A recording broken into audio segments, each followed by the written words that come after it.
Bwana asifiwe. Amen. Haleluya. Haleluya. Nina shukrani kwa Mungu kuwa nanyi siku ya leo tukiwa wazima katika Bwana wetu Yesu Kristo. Bwana asifiwe. Nashukuru kwa shuhuda zote na maneno yote tunayozungumza. Nampa Mungu tukufu kwa yote anayotenda. Bwana asifiwe. Tumekuwa tukifundishana kuhusu warfare, and I will still talk about it. Warfare, vita vya kiroho. Nilisema vinaitwa vita vya kiroho kwa sababu tunapigana na roho. Vita vyetu ni katika ulimwengu wa roho. Tunapigana na roho ambazo hatuoni. We don't see them, but they are very much active in our lives today. Therefore, hivyo ndivyo vita. Tukaviita warfare because ni vita vya kuendelea. And they will only come to an end when Christ comes. That's when the war will come to an end. Bwana asifiwe. So langu ni hili. Hivi vita vilianzia wapi? It's a big question. Please naona kwa news tunapewa big question. Big question is, vita vilianzia wapi?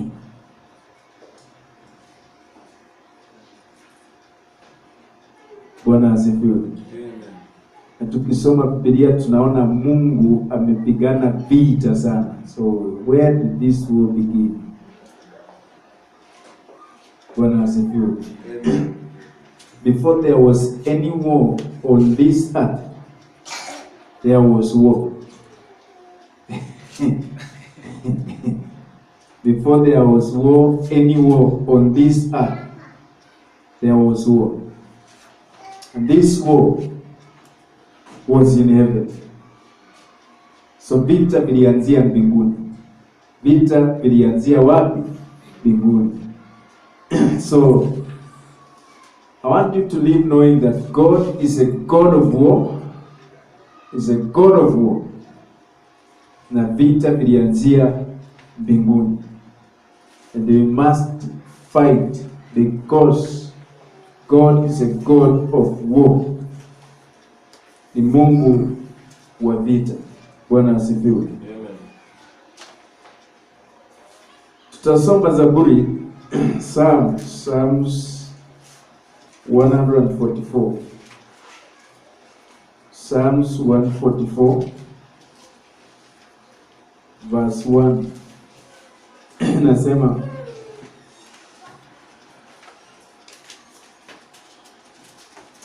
Nasema blessed be the Lord my rock, who trains my hands to war and my fingers to battle. The psalmist anaanza, blessed be the Lord my rock, who trains my hands for war and my fingers to battle. So God trains the psalmist's hands to war and his fingers to battle. That means the master of warfare is God himself. Yeye mwenyewe ni mwanzilishi wa vita. Yeye ndiye anajua vita, anajua kupigana vita. Vita vilianzia mbinguni. Bwana asifiwe. What necessitated the war? Nini kilifanya lazima vita viweke? Tunaona katika Biblia there was rebellion in heaven, kuna kuasi katika mbingu. Na huu uasi ukafanya Mungu akaona vita ni muhimu. So vita vikaanza mbinguni kuang'oa waasi ambao walikuwa wametokezea mbinguni. So the warfare was necessary because of rebellion that took place in heaven. Lucifer then, who is the devil now, managed to convince a third of the population of all the angels in heaven. And they came to his side because alijiinua, akaona yeye pia anaweza kuwa Mungu. Yeye aliyeumbwa na Mungu akajiona kwamba yeye pia anaweza kuwa Mungu. Therefore he rebelled against God. Kiburi kamwingia, and therefore God had to uproot the devil. He had to uproot rebellion. And therefore warfare began.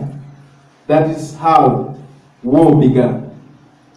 And this war has been reflected even in the human nature. Watu wanapigana wenyewe kwa wenyewe. The cause of all this is rebellion. So God declared there is going to be warfare between light and darkness, between righteousness and unrighteousness. There is always war. Even in your body today, there is war. Therefore, you are at warfare because your body moves you to do some ugly things. When your spirit says no, there is war in your body. In your organs, there is war. You are always fighting. Therefore, warfare is necessary. Bwana asifiwe.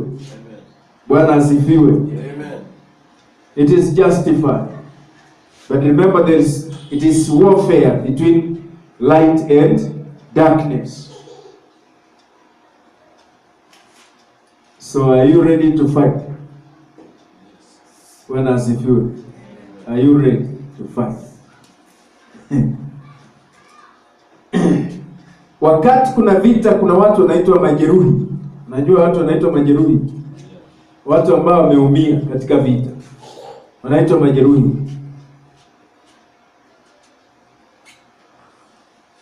Beware, uvae bulletproof yako vizuri. Sijui tutavaa ya nchi gani. Nisikia ukivaa ya China, risasi kikugonga inakutetemesha ikuangusha. Nikivaa ya Amerika, risasi kikugonga ni kama kitu hakikugusa. Which one shall we wear? Bulletproof. Need to have bulletproof. No, God is very wise. God is very wise. When I was doing this study, I was just amazed at how God plans His things. He planned everything. And within a blink of an eye, He has come up with a plan. When this does not work, He comes up with a plan within a blink of an eye. So He came up with a plan. And He made a plan to counter rebellion. Bwana asifiwe. Bwana asifiwe. Amen. Now, to cut the long story short, He chose for Himself a nation that would be His army. So He chose Israel. Israel became God's chosen nation, which became God's army, which was going to fight the rulers of darkness that had occupied the earth. That was the plan of God.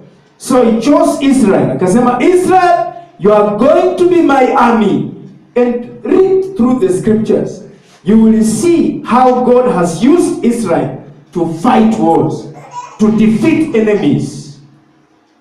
And God Himself fighting with them, fighting alongside them. Bwana asifiwe. Hawa wana wa Israeli walikuwa hawajapigana vita vyovyote. They had never fought. It took God to train them to fight. Bwana asifiwe. God teaches people to fight. Those who trust in him. Hebu nikuonyeshe kitabu cha Judges chapter 3. Utaona vile Mungu anafundisha wana wa Israeli kupiga vita.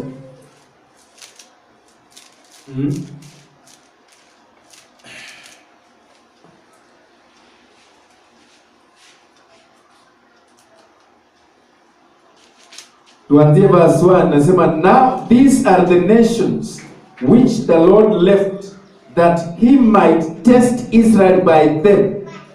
That is, all who had not known any of the wars in Canaan.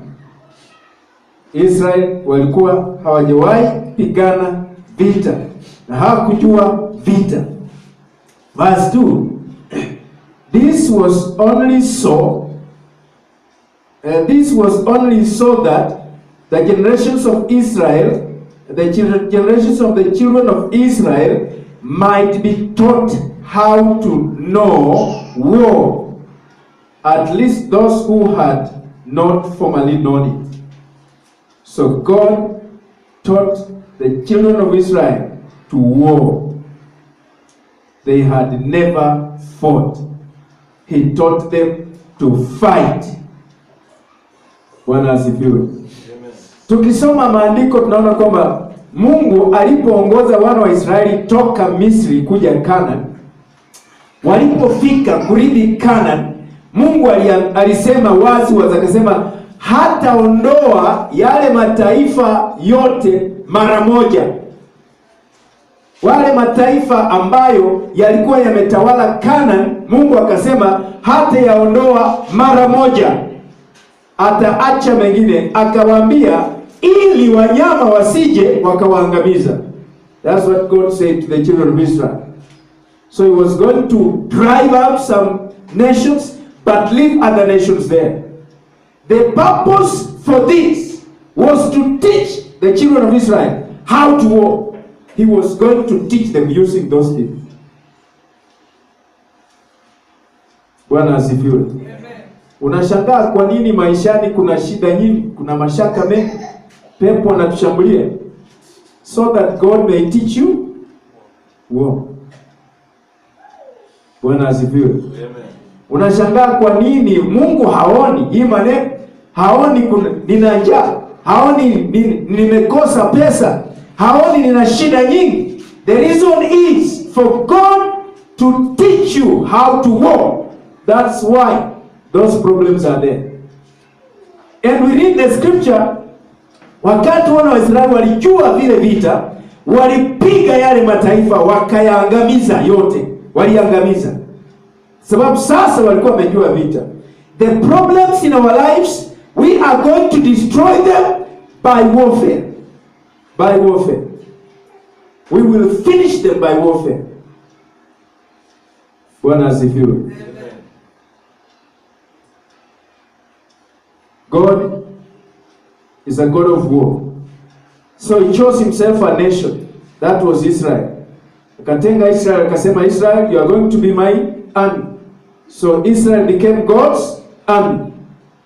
Are you ready to become God's army? Bwana asifiwe. Ni wapi mmeona wanajeshi wakipigana vita wakicheka? Mwaikwa? Unajua ninyi wengine mlikuwa mjazaliwa 1982. Mlikuwa mjazaliwa. Wale ambao tulikuwa tumezaliwa August 1. Tulijionea mambo. Even your own relative amevaa ile uniform, mcheki na yeye. Very furious, very serious at war. Now we are rooting out rebellion.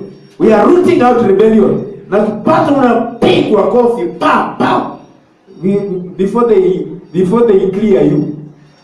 I remember wakati nilikuwa tunakimbia, tumepelekwa barabarani, tumelala kwa tumbo, kitambulisho kwa mdomo.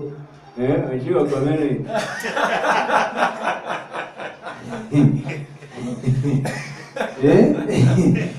Melala kwa tumbo, sio kulala kwa tumbo, melala kwa tumbo, kichwa juu, umeshika kitambulisho kwa meno.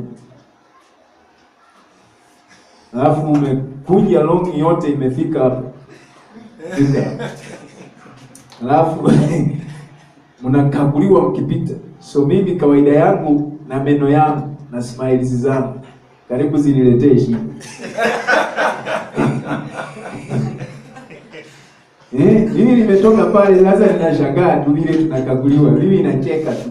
Sasa mtu nimevaa tu kashati ka Tetron material. Wengine mnajua Tetron material. It's very light. Hata huwezi ficha kitu chini yake. Kashati tu. Mtu baada ananifinya mwili. The end result I laugh. Nikacheka. Wewe kijana kuja. Sisi tuko serious na unacheka. They were very serious. But I ran away. Warfare. It's warfare. When warfare is declared, everything is furious. Serious. Uso wa kazi. Umevaa uso wa kazi. Then another gentleman akajifanya pale yeye ndio mwanga. Nakwambia umewahi kusikia mtu akiambiwa utanyolewa bila maji? I saw it that day. Mwae kuona kisu kikinyoa mtu. Nywele kisu. Alinyolewa na kisu. Wanajeshi wakinyoa nywele. Kwa wameweka rastas zilinyolewa hapo kwa kisu. Mpaka kisu kapita kashika ngozi kakata. Na jamaa hawajali because they are at war. Bwana asifiwe. You know we joke. Sisi wa Kristo ndio tuna joke. But the agents of the devil do not joke. They don't joke. They are very furious and at war because they know their time is too short. Bwana asifiwe. Bwana apewe sifa. Amen. Are you ready to fight? God is a God of war. Hebu nikuonyeshe kidogo tu. Nikuonyeshe kidogo. Ungependa kujua? I'm trying to prove to you that when God calls you to war, He is not just sitting behind. Angalia wewe ukipigana. He goes to war himself with you. Anaenda vitani na wewe. Yeye hakai huko nyuma aseme you go and fight, go and fight. Go and fight. No, he doesn't do that. Anaingia vitani na wewe. Ndio sababu aliambia wana wa Israeli, vita ni vyangu mimi Bwana. Nitapigana, vita ni vyangu. Nasema vita ni vyake. Hapo yeye hakai nyumbani raha starehe. He is furious, he is at war. Yeye has checked, has smiled. He is very serious in commanding his army. The book of Judges chapter 7 verse 7. Tasoma nikirukaruka. Verse 7, Mungu ametuma Israeli kuchagua jeshi. Right? Ametuma Gideon kuchagua jeshi. Gideon akachagua wengi kabisa. Very strong men. Wale walionekana muscles. Watu wembamba kama mimi walikuwa na achu. Sema huyo hawezi vita. Watu wa miraba. Huko kwetu tunasema rangulu ngapi? 12. Rangulu 12. Na thais 12. Isikia wamesema hiyo. Leteni huyo mtu wa thais 12 huyo ndio tunataka. It means a very strong man, very strong. Bwana asifiwe. So, Gideon amechagua wanajeshi wengi ajabu. Mungu akaangalia akaona hawa wakienda hivi walivyo watasema wao ndio walipigana wakashinda. Mungu akasema no Gideon, hili jeshi lipunguzwe. Akampatia mbinu za kupunguza. Wale wa kwanza ikawa, wale waoga warudi wapi? Kama unasikia unatetemeka rudi wapi? Nyumbani. Wakarudi nyumbani. How many thousands? Walirudi nyumbani. Alafu Mungu akaona tena hawa wamebaki bado ni wengi Gideon. Bado ni wengi. Tena akampatia mbinu ya kupunguza. Alipunguza mpaka wakabaki wangapi? 300. The story is long. Then Mungu anasema hivi. Then the Lord said to Gideon, by the 300 men who lacked, I will save you. I will save you. I, Lord, I, God, will save you. So God is not saying that these 300 men will save you. He's saying by these 300 men, by these 300 men, I will save you. The Lord himself is at war. Bwana asifiwe. I will save you and deliver the Midianites into your hands. Let all the other people go, every man to his place. So God is going to save Gideon and the Israelites using the 300 men. Are you getting it? He was going to use the 300 men. 300 wanaenda vitani. Lile jeshi la Midianites lilikuwa thousands, hundreds of thousands wameenda vitani. Na wewe unaenda kwa vita na watu soldiers 300 only against thousands. What logic are you using? Usikie taifa lina 300 soldiers only. Bwana asifiwe. Unaenda kupigana Somalia, umepeleka only 30 against millions. Bwana asifiwe. But God says, I will save you by these 300. Now, that meant God was going to use those 300 men, which means God himself ako vitani, meenda vitani kupigana. Verse 14 inasema hivi. Verse 14, the same chapter, verse 14. Then his companions answered and said, hapa sasa Gideon kisiri Mungu amemtuma kwenda kwa kambi ya Midianite usiku, akasikia mtu anatoa ndoto yake vile alikuwa ameota. Wale wa maadui Midianite, askari wa Midian, anatoa ndoto yake, akapatia ndoto yake the companion sasa anajibu, anatafsiri hiyo ndoto. Anasema hivi, then his companion answered and said, this is nothing else but the sword of Gideon the son of Joash, a man of Israel. Into his hand God has delivered Midian and the whole camp. So Mungu amekimbia mbio, ako vitani, ameenda amewaonya kwamba nyinyi watu nimewatoa kwa mikono ya Gideon.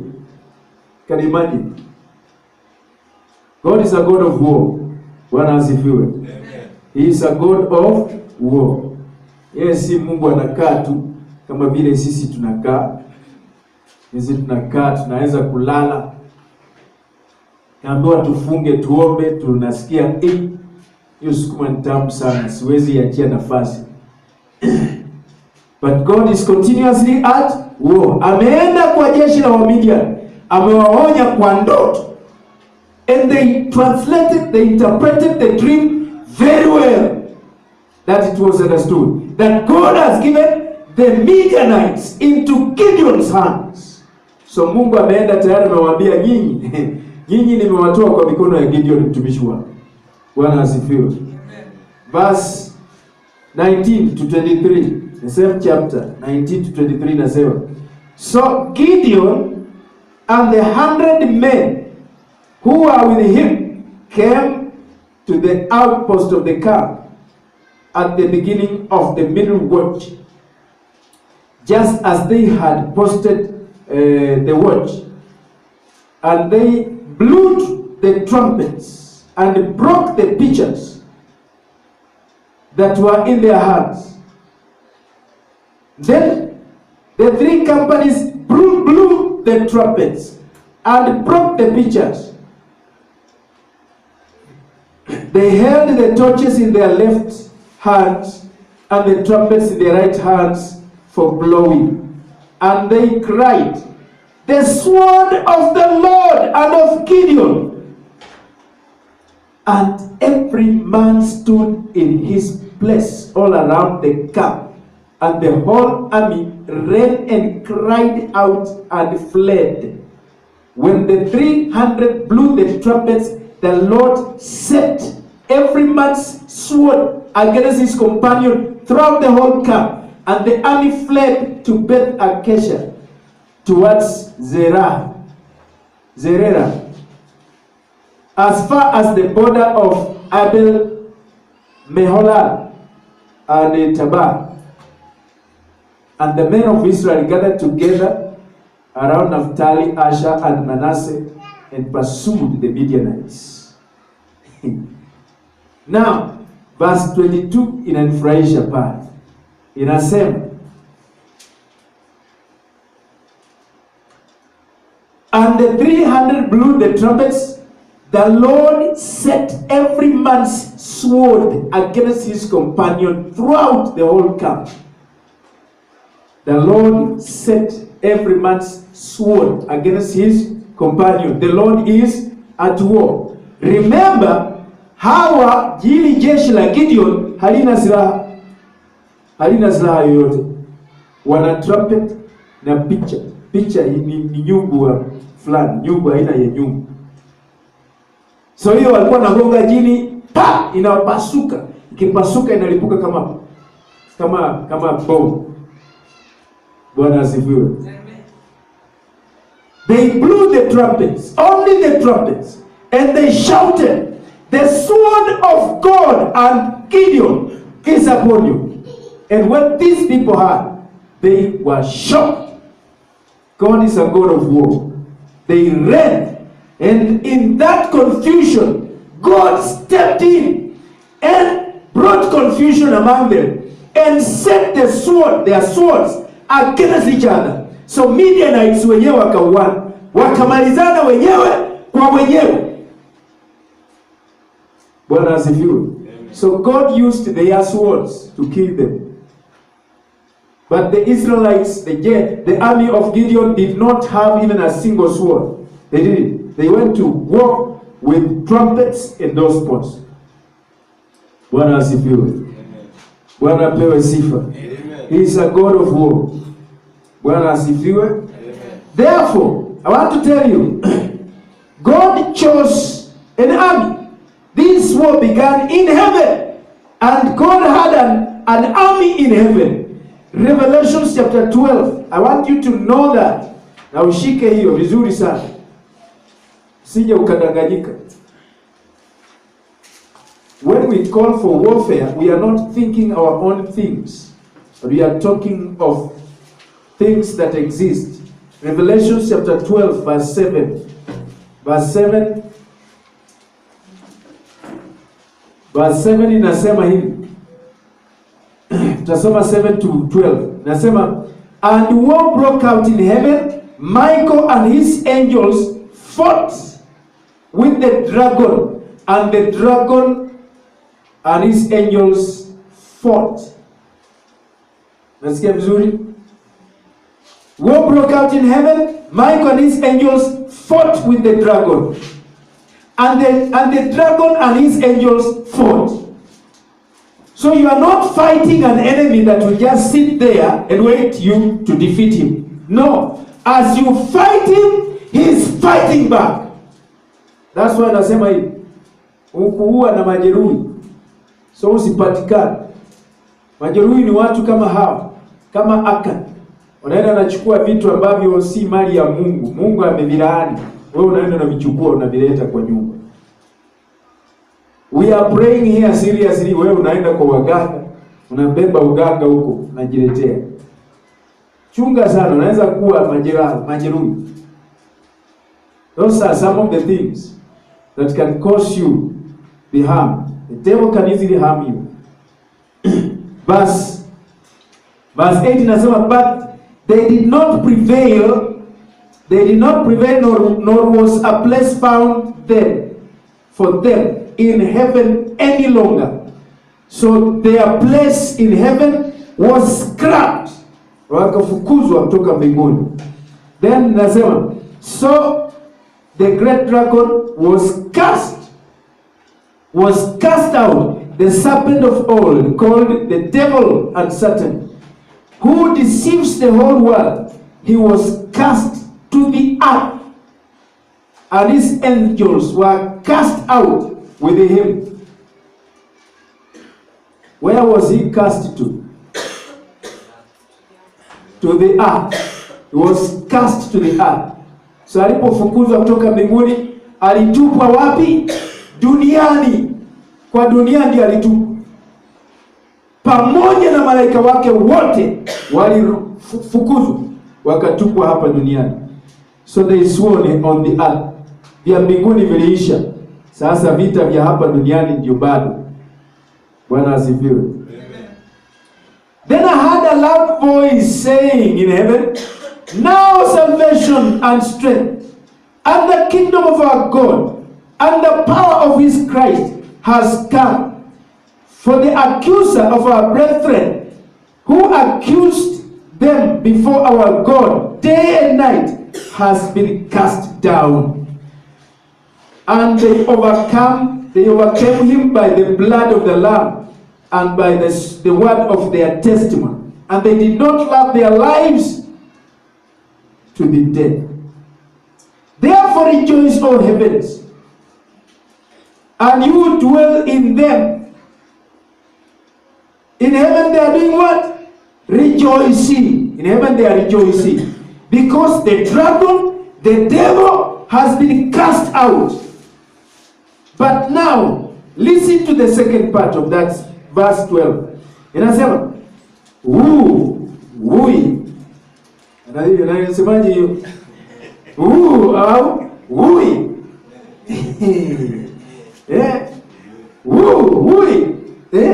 To the inhabitants of the earth and the sea. That's why we cast out the demons of the sea and the demons of the dry land. Have you ever known that? We have the demons of the sea and the demons of the dry land. Did you know that there are demons of the forests? Bwana asifiwe. So who to the inhabitants of the earth and the sea. Wale wanaishi kwa bahari, wale wanaishi kwa nchi kavu, ole wao. Why? Because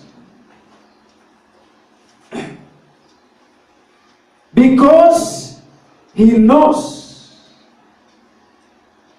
For the devil has come down to you, we unto you, the inhabitants of the earth and of the sea. For the devil has come down to you, having great wrath, because he knows that he has a short time. Bwana asifiwe. So the devil has come. The devil came. He was cast to this earth. That's why Jesus said, the ruler of this earth, the ruler of this world is coming, but he'll find nothing in me. He knew that ruler of the earth, the devil, because he was cast from heaven with the witness of Jesus himself. Bwana asifiwe. Amen. Akatupwa hapa duniani. That's why Jesus had to come. He had to come back here. In heaven they were rejoicing, but the inhabitants of the earth were crying. Therefore Jesus had to come. He had to come to save us from this disaster. Bwana asifiwe. Amen. So now God had to choose himself a spiritual army. When Jesus came, he initiated a spiritual army. And who is that spiritual army? The church of Christ is now the spiritual army of God. Are you part of the church? You are the spiritual army of God to fight the devil on this earth until we take the earth from his hands. I wonder whether you are ready. Bwana asifiwe. Mwae kuingiza mikono kwa mdomo wa simba. Akila nyama. Bwana asifiwe. I want to prove to you that the church has been given power to make war against the devil. And you are that church. And you have been given that power to make war against the devil and defeat him. Because Jesus said, the church will not be defeated. There is power in the church. That power is with you. Bwana asifiwe. Amen. Matthew chapter 16. Fungua hapo.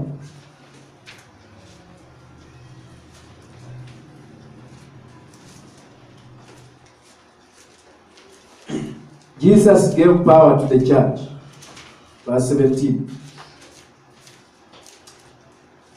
16, Mathayo 16, Matthew 16, verse 17 to 19. Hapa Yesu anauliza wanafunzi wake, watu wanasema mimi ni nani? Alafu wengine wanasema wewe ni nabii, wengine wanasema wewe ni Yeremia, wengine wanasema wewe ni Elijah. Alafu anauliza, na nyinyi mnasema mimi ni nani? Alafu Peter anasimama kwa ujasiri anasema you are the Christ. Then verse 17, Yesu anasema hivi, Jesus answered and said to him.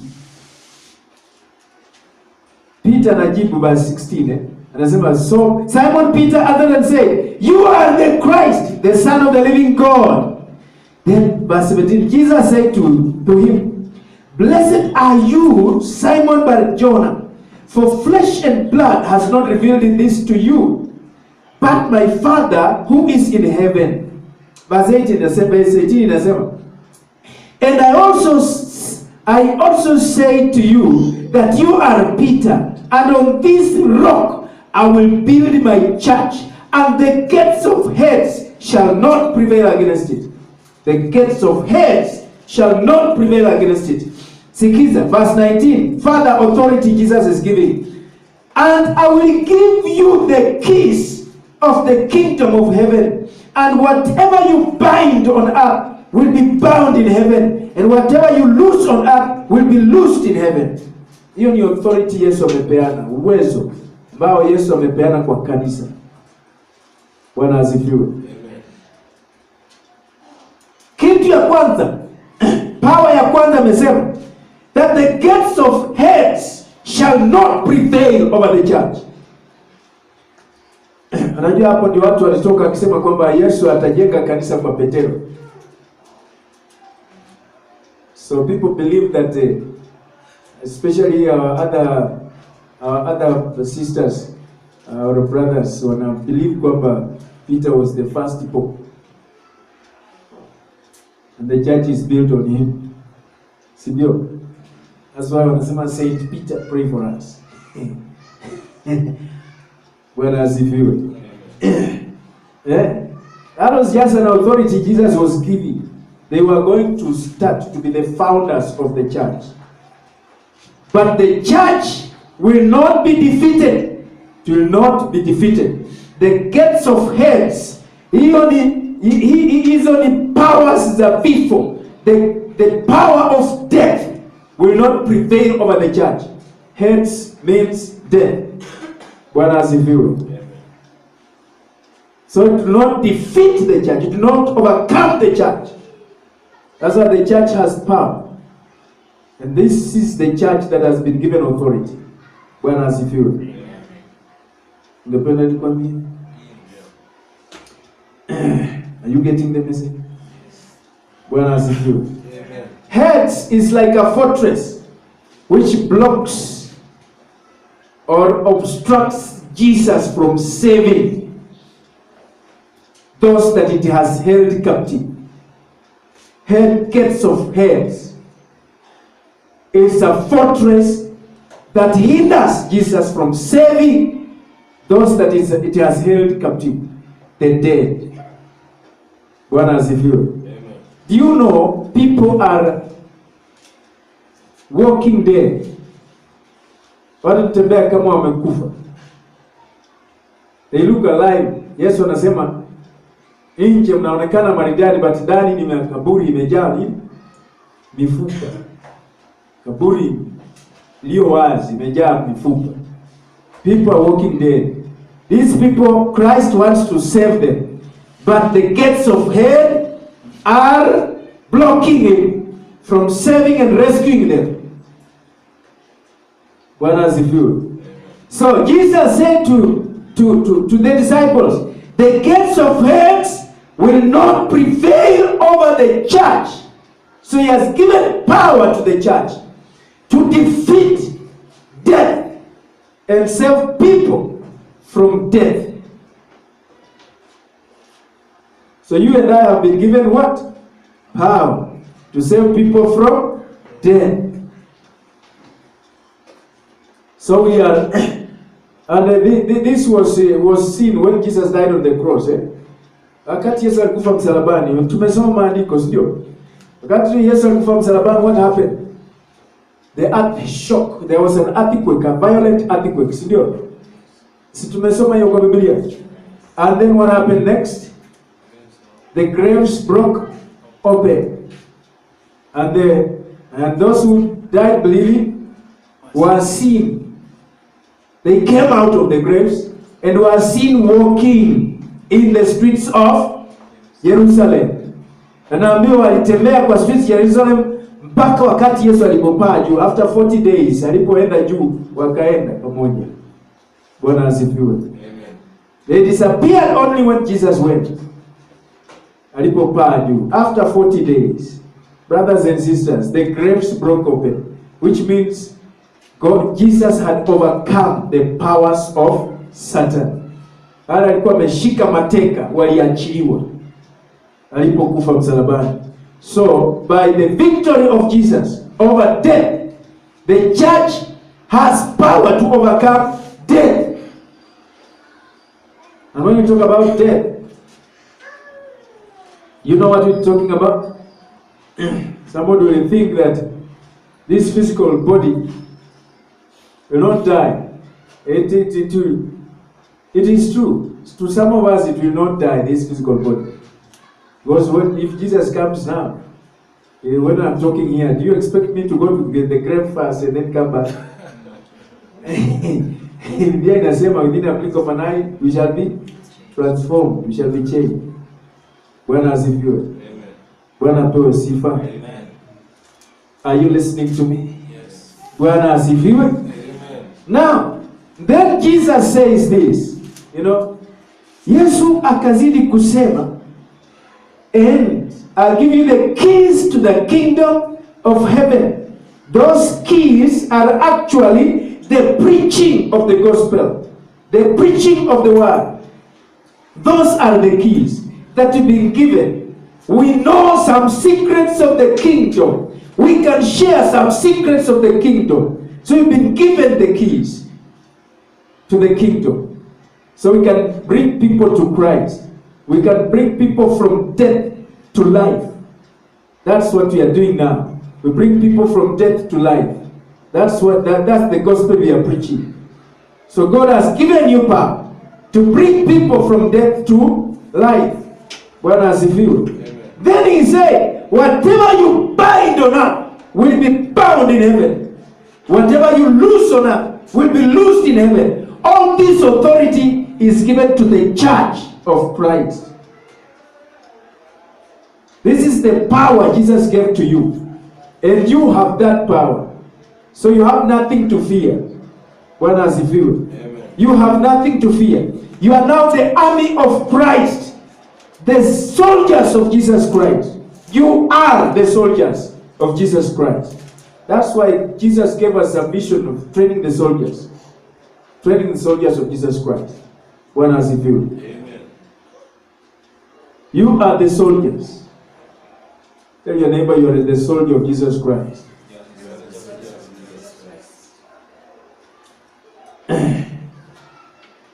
And soldiers have to fight, okay?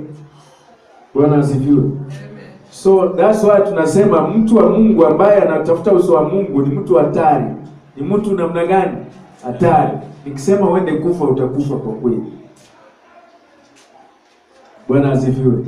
Especially watu ambao mnafunga na kuomba, take care of your lips. Chunga sana ni mizee. Kwa zile utasema itakuwa. The sister said here that we should practice positive talking and positive thinking. Did you hear that? Mulisikia? To practice positive talk, positive thinking, positive speaking. Because if you declare anything against yourself, it will happen. You don't play with that tongue now. When as if you are very dangerous. Ukisema tu mtu aende kufa, anaenda kufa. Kumwambia tu ulale na usiamke. Zikiatu ilala hapo. So be careful. Bwana asifiwe. Because we have been given power, and Jesus said, whatever you bind will be bound. Whatever you loose will be loosed. So we have power to punish even sin. Punish sin. Bwana asifiwe. We have power to punish the demons. Bwana asifiwe. That's why we have to go to war. And you know, God is a master planner. Your neighbor, God is a master planner. God is a master planner. Ongea kama umekufa moyo. Hii maneno nakwambia ni ya kukupa moyo kabisa. Uwe very bold. Uwe very bold. Fungue Ephesians. Kitabu chetu very famous. Ephesians chapter 6. We fight war against unseen spirits, unseen enemies. Spiritual war. That's why I call it spiritual war. We are fighting unseen spiritual enemies. How do tutapigana nao? So, did God just send us to battle? Did He just tell you go to war? Enda vitani. When He sent Gideon and his army to war, He gave them some kind of weapons which are not real weapons. The weapons He gave them was a trumpet and a pitcher. So they were carrying a trumpet in the right hand, a pitcher in the left hand. So hii pitcher ni kugonga chini, pa! Ikipasuka inatoa mlipuko kama wa bomu. Hao watu wanasikia wamefika. Magari, wanasikia magari ya vita yamefika. Kumbe ni watu 300 peke yake wamefika. Trumpet blow the trumpet. Wanasikia multitude of people wamewasurround. Then they got confused. Then God turned their swords against each other. They killed one another. Bwana asifiwe. So God does not just send you to war. He sends you. He makes sure He equips you. He makes sure He gives you the weapons. That's why Ephesians chapter 6 verse 10. Verse 10 to 18 nasema hivi. Finally, my brethren, be strong in the Lord and in the power of His might. Put on the whole armor of God, that you may be able to stand against the wiles of the devil. For we do not wrestle against flesh and blood, but against principalities, against powers, against rulers of the darkness of this age, against spiritual hosts of wickedness, and against and in heavenly places. Therefore, take up the whole armor of God, that you may be able to withstand in the day of evil. And having done all, to stand. Then you can continue up to verse 20 and you will see the armory, the silaha. Zile silaha. Kuna silaha, the silaha pala ambazo Mungu ametupatia tutumie katika vita. We have to fight. Bwana asifiwe. We have to fight. Now, I want to tell you this. I want to cut the long story short. I want to tell you this. God does not go to war alone. He can do it. Na atapiga adui vibaya sana. Na ashinda adui. Wakati kuna incidents in the Bible, wakati wana wa Israeli walikuwa vitani, wakalia kwa Mungu. Mungu akasikia kilio chao. Wamelia. Akawaambia, msifadhaike, vita si vyenu, vita ni vya Mungu. Right? Then akawaambia tu one thing, akawaambia chimbeni mitaro around your city. Chimba mitaro. Then hiyo mitaro mwage maji. Mwaga maji jana. God even uses psychological war. Psychological. Sasa ukamwaga mitaro maji yakajaa. Alafu hao wanajeshi wa adui alipokuja Mungu akageuza maji akawa reli. psychological war. Ikawa red, walipoona red wakasema wenzetu wamechinjwa hapa kweli kweli, tukimbie. Akakimbia wakaenda. That was psychological war. Akakimbia wakaenda. Mungu amebadilisha tu maji kuwa red, kageuka ikawa kama damu. Walipoona tu damu wakasema wenzetu wengi wamechinjwa hapa, damu yao imejaa mitaro. Wakafyatua mbio wakarudi. Wakaona Israeli kama wameshinda vita bila kupigana kidogo. Another day, adui ameshambulia Israeli. Mungu akaonyeshea mawe kutoka mbinguni. Unasema tu Wajaluo wanashurusha mawe. Mungu ndiye anajua kurusha jiwe.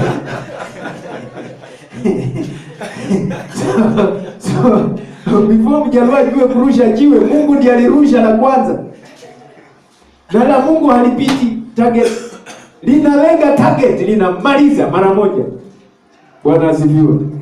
So Mungu akawarushia mawe, wakamaliza wote. Wakafa. Mawe kutoka mbinguni. Wana wa Israeli wakupigana hata moja. May I tell you, God akiamua kwenda vitani, ataenda vitani na apigane na adui na ashinde peke yake. Ashinde. But anataka kushirikisha katika hiyo vita. He works with you. He wants to work with you. So that wewe pia unaposhinda ufurahie hivyo vita. Furahie kwamba I was a partner with God and we fought alongside God and we overcame the enemy. Unasikia vizuri kabisa. Ulipoona tu adui akiamka mbele yako, unasikia vizuri kabisa. Anaamka mbele yako, unapigana alongside God. So God wants to work with you. Bwana asifiwe. Amen. God wants to work with you. So God works with man at war for man's sake. Bwana asifiwe. Amen. Wakati tulisoma Zaburi, Zaburi 144 verse 1, tuliona pale mwandishi anaanza na blessed be the Lord, praise be to God. Why did he start this way? He teaches my hands to war and my fingers to battle. Ameanza praise be to God, the Lord of Israel. Then anakuja, he teaches my hands to war and my fingers to battle. Swali ni hili, why is he starting with a praise to God? That's the question. Bwana asifiwe. Amen. To cut the long story short, this writer has a lot of confidence in God. He has a lot of confidence in God.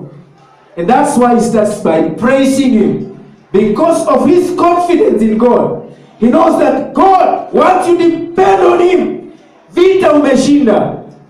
Because alikuwa ameona vita vingi. Akitegemea Mungu anashinda vita.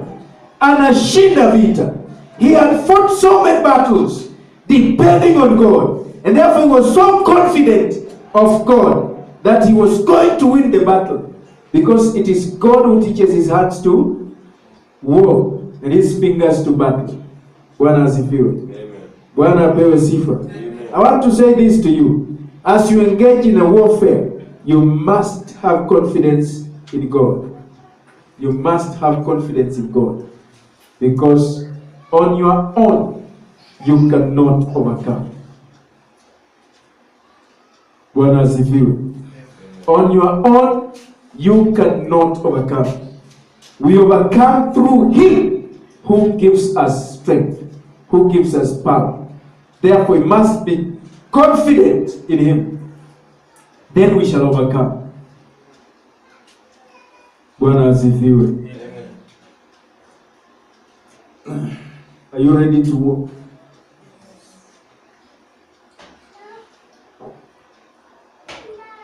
I'm only guiding you. I'm only showing you the way. Some of us have benefited from this warfare. You fight and fight and fight until you feel like not fighting anymore. But God keeps on energizing you, strengthening you, giving you all the strength to fight, to fight. Anakupatia nguvu, anakusukuma. And you fight, and He gives you victories, He gives you power, He gives you strength. That's why we are confident in Him. When we kneel down to seek His face, we know that our enemy is defeated. Now, I still insist, we are not fighting against flesh and blood. So, quit looking on human beings as your enemies. Fight that spiritual war. That is what we are fighting against. We are fighting against spiritual forces that are hindering us. Did you know that unataka baraka and you are not getting your praise? Like God is not listening. There's a spiritual force that is against you being blessed. There's a spiritual force. We need to overcome these forces. You want things, we are not getting them because there's a spiritual force that is blocking those things from reaching us. That's why I like Daniel. Daniel, kama angeamua kunyamaza the first day he prayed. Because when the angel came to him, alimwambia, the first day you prayed, your prayer was answered. The first day you prayed. Ukisoma kile kitabu. Your prayer was answered. But the king of Persia could not let me. Each one of us here, God has a blessing for us, including myself. But we are not getting the blessings. Why? Because the king of Persia is resisting. There are forces resisting our blessings. There are forces resisting our success. There are forces resisting our progression. So he has stagnated us into man. Then tuweka kwa tope fulani, tumekwama hapo. We can't move. This time you want to move. Are you ready to move? Should not be a joke. Kutoka kwa hiyo tope umekwamishwa ndani. Bwana asifiwe. We want to be productive. We speak of fruitfulness. We want to be fruitful. Let us be fruitful. But you find yourself being unfruitful. We want to be fruitful now. Practically being fruitful. Practically being productive. Practically progressing. Progressing in every area of life. Financially, spiritually. We want to progress. Mambo ya stagnation, we don't want it anymore. We want to have an open heaven. So that whenever we ask, the answers come immediately. That's what we want. So God has given us power. He has given us what? Power. And we shall keep pounding until the walls break. Be walking. The walls of Jericho. Remember the walls of Jericho? Those walls zilikuwa zimesurround mali ya wana wa Israeli. Because they were to inherit the wealth of that city of Jericho. But there are walls that are surrounded and they were guarded. They were guarded. Surrounded and guarded. The wealth was surrounded by a very strong wall. To add on to that, there were guards who were guarding that city. Yet, these children of Israel were to take possession of the wealth in Jericho. But they could not get it. They could not access their wealth. Why? Because the walls were built around the well and guarded so that they don't access. That is what is happening to our blessings. Well, as if you. But God had to teach the children of Israel to war. And so what did he tell them? Go around the world 7 times. And the seventh time, blow your trumpets and shout. And when they blew their trumpets the seventh time and shouted, what happened? The walls crumbled. The walls crumbled under the power of God. Bwana asifiwe. There is power in the church. So we want the walls to crumble and our wealth exposed so that you may inherit our blessings. Bwana asifiwe. Naomba tusimame.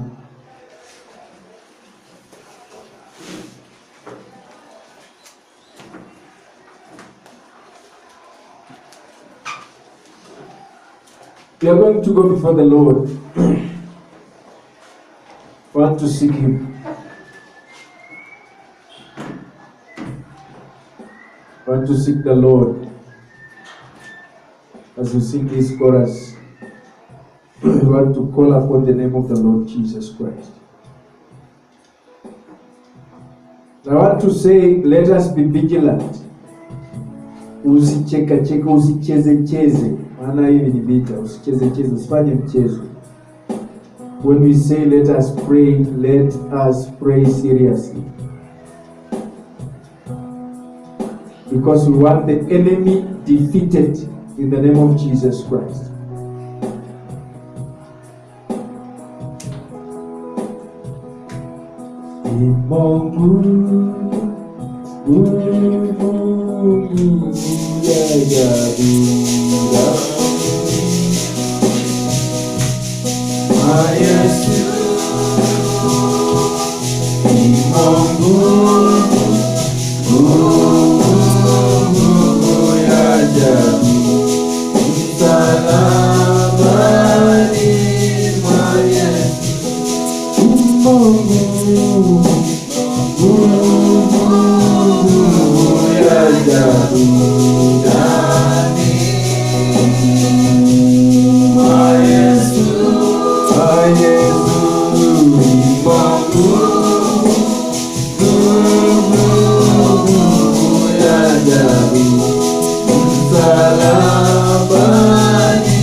I want us to go before the Lord and seek Him to destroy the spirit of stagnation in our lives.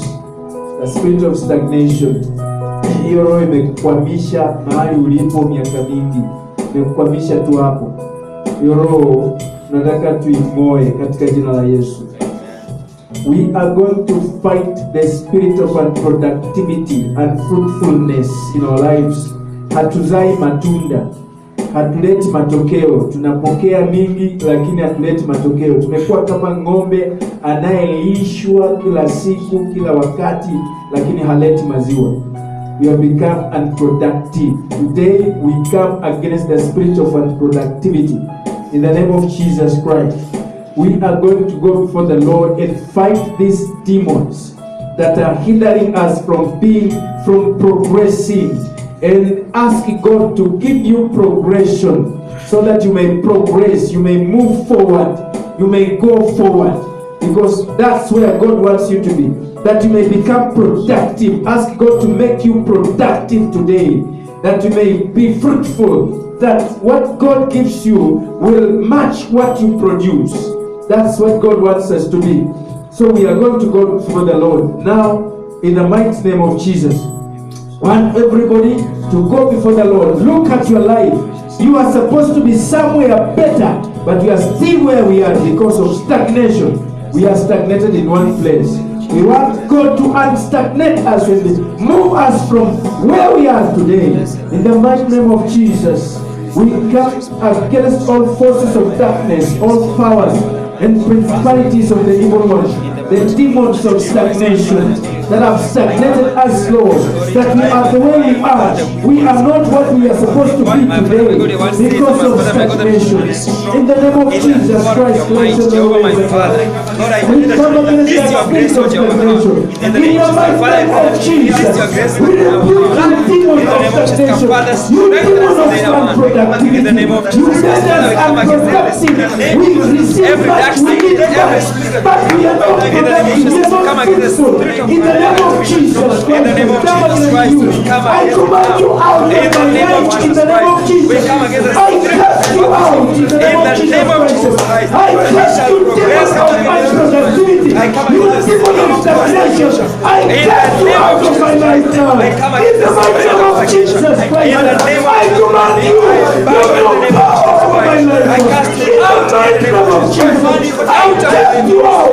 I cast you out of my life. I cast you out of my life. Out of my in the name of Jesus. in the name of Jesus. I bind you.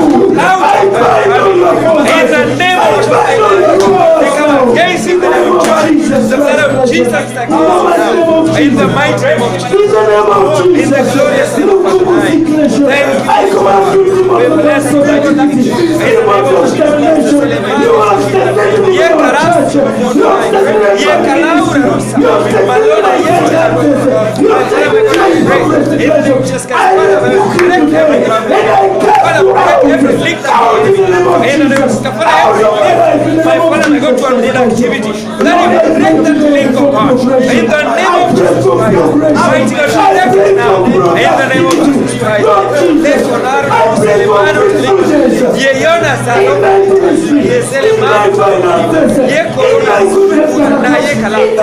I break close. In the name of Jesus, I bind the spirit of unproductivity in my spirituality. In the name of Jesus Christ, I bind the spirit of drunkenness in my life. Yes, Lord Jesus Christ, you are the King of Kings and the Lord of Lords. Father, you are the King of Kings and the Lord of Lords. Today I rebuke the spirit of stagnation in the mighty name of Jesus. In the mighty name of Jesus Christ, you are the mighty one of Israel, the Lord of Lords. My Father, my God, make We me worship productive, you. Father. Mighty We God, make worship me you, Lord productive, Jesus. Jehovah. In the We name of worship you, Jesus King of Christ. Kings. My Father, my God, We worship Jesus, you, Lord of Lords. We productivity. bless you. My Father, my Father, God, in in my the name of life, Jesus in my Christ, family, in this work ministry, wonders in our in my lives gifting, today. in the Work name of Jesus miracles, Christ. declaration. In the name of Jesus Work Christ. miracles In my in the fruit name bearing, in the name of Father, Jesus Christ. recommend May I produce in the name of Jesus. May I bear fruit in the name of Jesus. Father, blessed be your name. Thank you, Jesus. Jesus, we give you praise. Thank you, Jesus.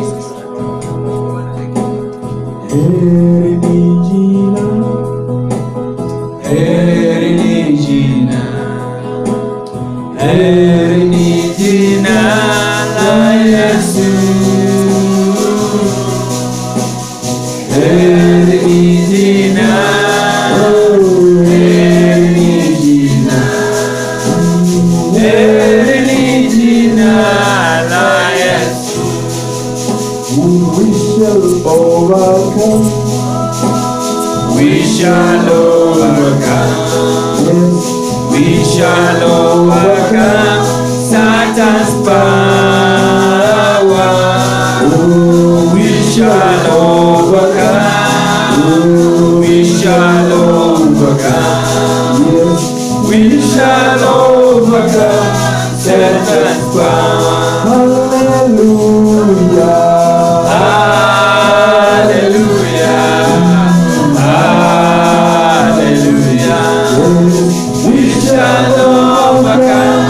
Satan's power.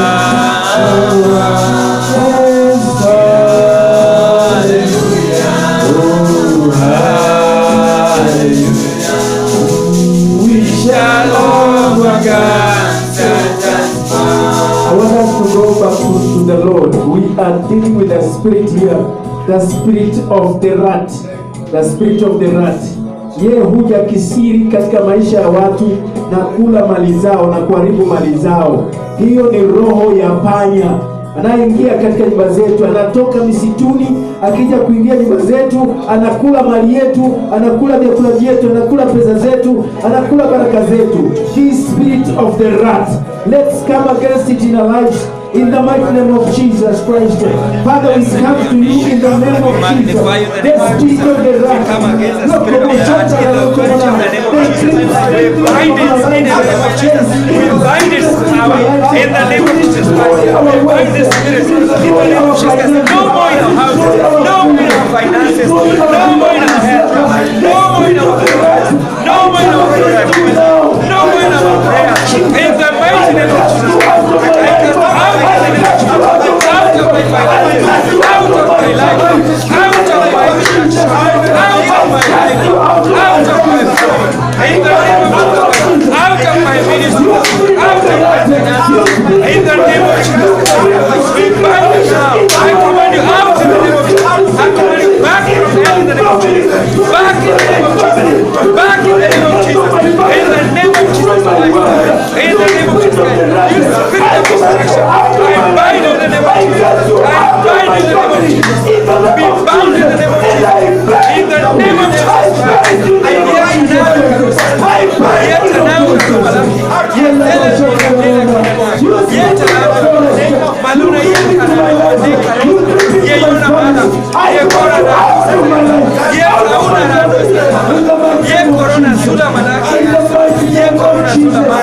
out of my anointing in the name of Jesus Christ.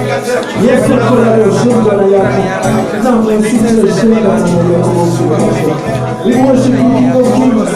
We give you praise because we know that you are dealing with all evil. In the name of Jesus Christ,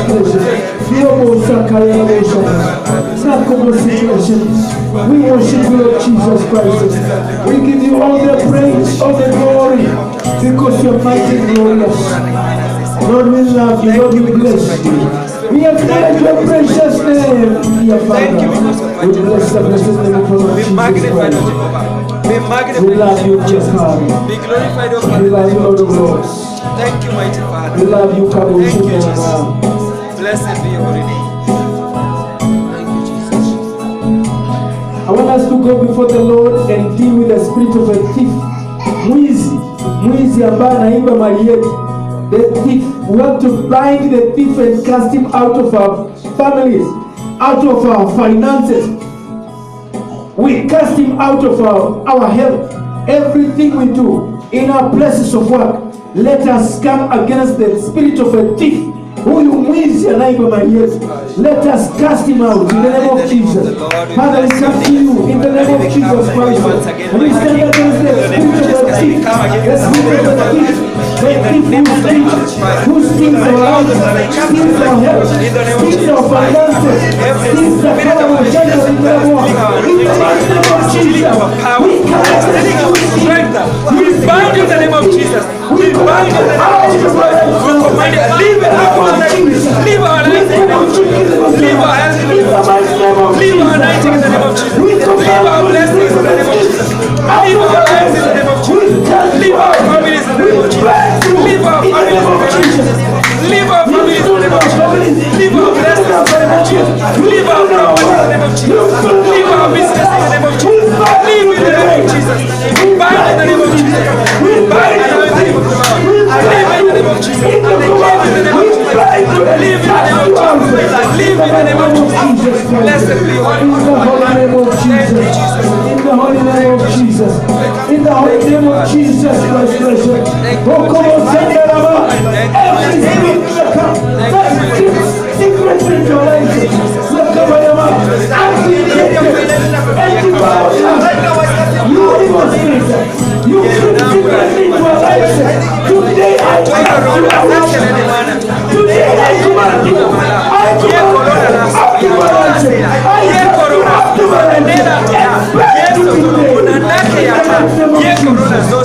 Never to come back in the name of Jesus. Never to come back in the name of Jesus. I command you never to come back in the name of Jesus. We bind it from coming back in the name of Jesus. King of Kings. We give you praise and glory. Thank you, Jesus. Thank you, Jesus. we worship you, King of Kings. We love you, mighty God of Israel. We love you, Jesus. Thank you, Jesus.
May your protection be upon him. May your glory rest upon him. May your protection rest upon him. In the mighty name of Jesus. In the mighty name of Jesus Christ. Lord, we thank you. That we bless your precious name. You are mighty today. You are glorious today. In the mighty name of Jesus. Father, you are moving in our lives.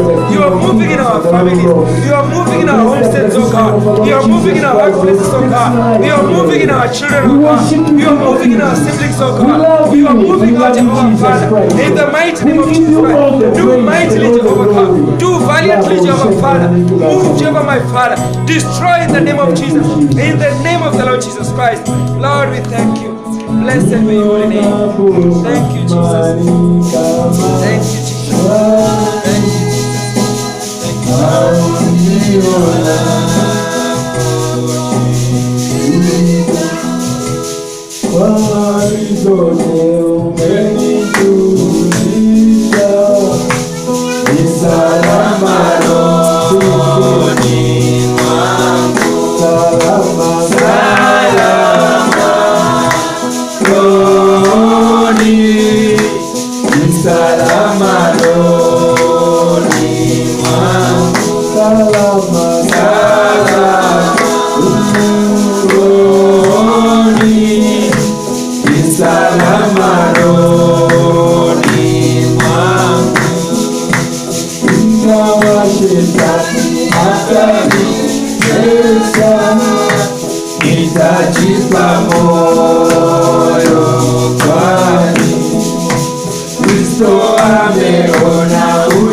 Utakaposhuka sitaogopa,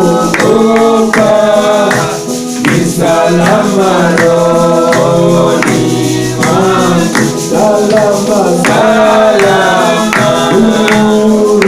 rohoni, ni salama rohoni mwangu, salama rohoni, ni salama rohoni mwangu. Father, we thank you this afternoon. We thank you for your goodness. We thank you for your love. We thank you for your power.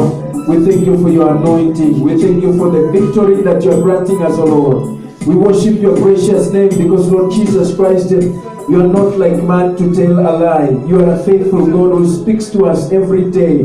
Whenever we call upon your precious name, Lord, you hear us every day and you respond to our prayer. We thank you, Lord Jesus Christ. Father, we stand before you as a church and we are seeking your power, Lord Jesus Christ.